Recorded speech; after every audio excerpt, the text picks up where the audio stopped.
ఇక్కడ నిజాంపేట గ్రామంలో ఉన్నాము. మరి బీఆర్ఎస్ పార్టీ తరఫు నుంచి ఇక్కడ నిజాంపేట సర్పంచ్ క్యాండిడేట్ దగ్గరకు వచ్చాము. మరి గ్రామానికి అభివృద్ధి, ప్రజలకు అభివృద్ధి ఎలా చేయాలనుకుంటున్నది మరి సర్పంచ్ గెలిచిన తర్వాత మరి ప్రజల స్పందన ఎలా ఉంది క్యాండిడేట్కి ఒకసారి వారిని అడిగి తెలుసుకుందాం. చెప్పండి. నమస్తే అండి, నేను బీఆర్ఎస్ పార్టీ అభ్యర్థిగా ఎన్నుకోబడ్డాను.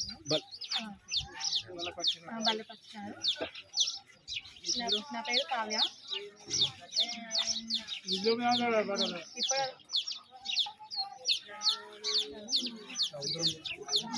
ఉంగరము గుర్తుకి ఓటేసి గెలిపించాను నన్ను.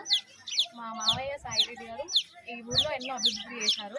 అదేవిధంగా నేను కూడా నన్ను గెలిపిస్తే అదే బాటలో నేను కూడా నడిచి మోళ్ళు కానీ రోడ్లు కానీ వేపిస్తానని మాటిస్తున్నాను. సహకరిస్తారు. అదేవిధంగా మమ్మల్ని మంచి స్పందన ఉంది. మంచి మెజారిటీతో మమ్మల్ని గెలిపించాలని కోరుకుంటున్నాను. మరి ఇక్కడ మాజీ సర్పంచ్ వీరు ఉన్నారు. మరి అతను కూడా ఎన్నో అభివృద్ధి పనులు చేశారు నిజాంపేటకు. మరి క్యాండిడేట్ తరఫు నుంచి కూడా ప్రచారంలో ఉన్నారు. మరి వారితో కూడా మాట్లాడారు. నమస్తే అండి, నా పేరు జగదీశ్వరచారి, నిజాంపేట మాజీ సర్పంచ్. నిజాంపేట ఇప్పుడు స్థానిక సంస్థల ఎన్నికల్లో భాగంగా మా బీఆర్ఎస్ పార్టీ నుంచి చిన్నపల్లి కావ్య గారిని అభ్యర్థిగా ఎన్నుకోవడం జరిగింది. గ్రామస్తులందరం కలిసి ఎన్నుకోవడం జరిగింది. కాబట్టి నిజాంపేట గ్రామాన్ని బీఆర్ఎస్ పార్టీ గౌరవ మాజీ శాసనసభ్యులు మహారెడ్డి భూపారెడ్డి గారి ఆధ్వర్యంలో అనేక అభివృద్ధి కార్యక్రమాలు చేసుకున్నాము. ముఖ్యంగా మండలి ఏర్పాటు అయింది. మండలితో పాటు హాస్పిటళ్ళు, స్కూల్స్, సీసీ రోడ్లు, డ్రైన్స్, డబుల్ బెడ్రూమ్స్, ఇట్లా చెప్పుకుంటూ పోతే అనేకమైన అభివృద్ధి కార్యక్రమాలు చేసుకున్నాం.